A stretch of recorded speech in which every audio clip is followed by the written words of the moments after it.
On est en printemps, je vais récolter des choses au jardin aujourd'hui.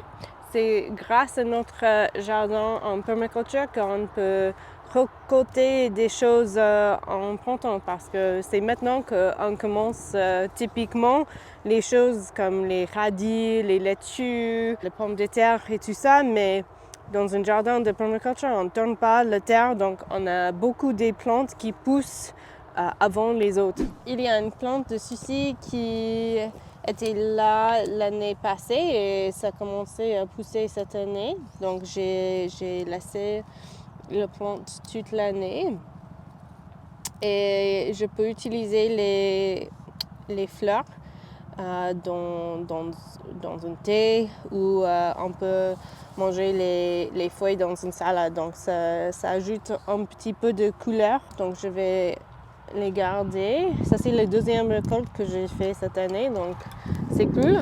J'ai plusieurs endroits où il y a de la menthe. Il y a beaucoup de gens qui n'aiment pas la menthe parce que quand tu commences le plant dans la terre, ça pousse partout, mais c'est une plante qu'on peut utiliser dans plusieurs manières, donc dans un thé.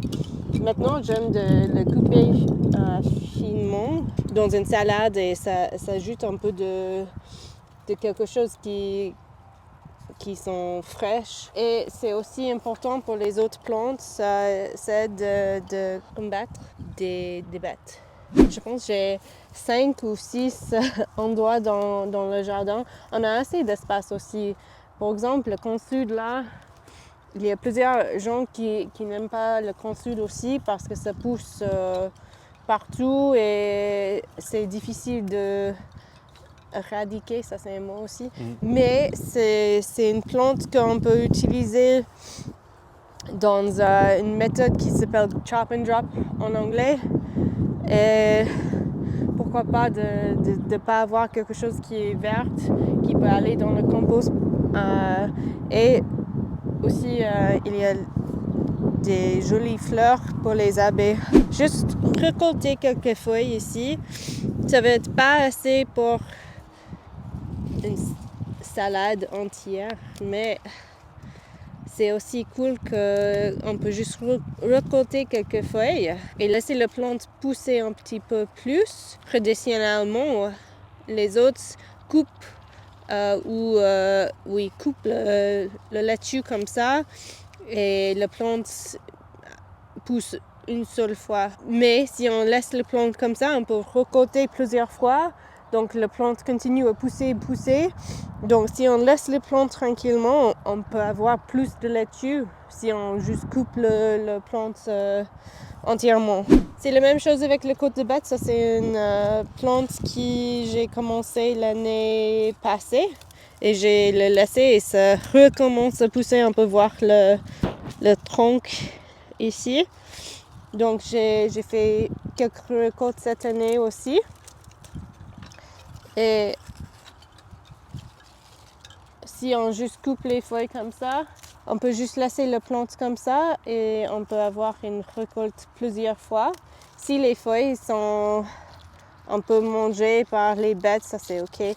Mais ça, si tu n'aimes pas ça, on peut le manger, c'est ok. Mais si tu n'aimes pas ça, tu peux juste, comme les feuilles ici, tu peux juste l'enlever, les feuilles comme ça. Et ça donne un peu de nutriments comme ici on peut voir ça nourrit la terre autour de la plante aussi.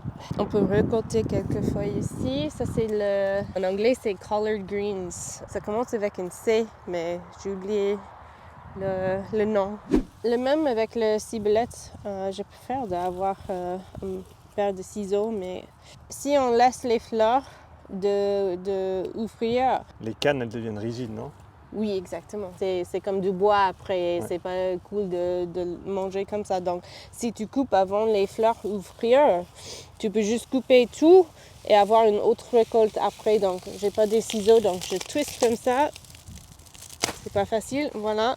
Et les plantes sont vraiment fortes. Donc, si tu fais ça, ça va est OK pour la plante, mais je préfère d'avoir des ciseaux.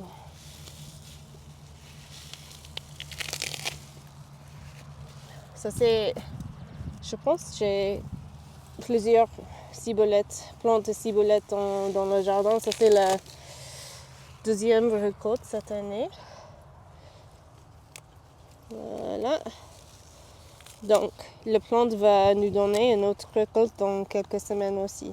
Donc, quand je récolte beaucoup, je les sèche.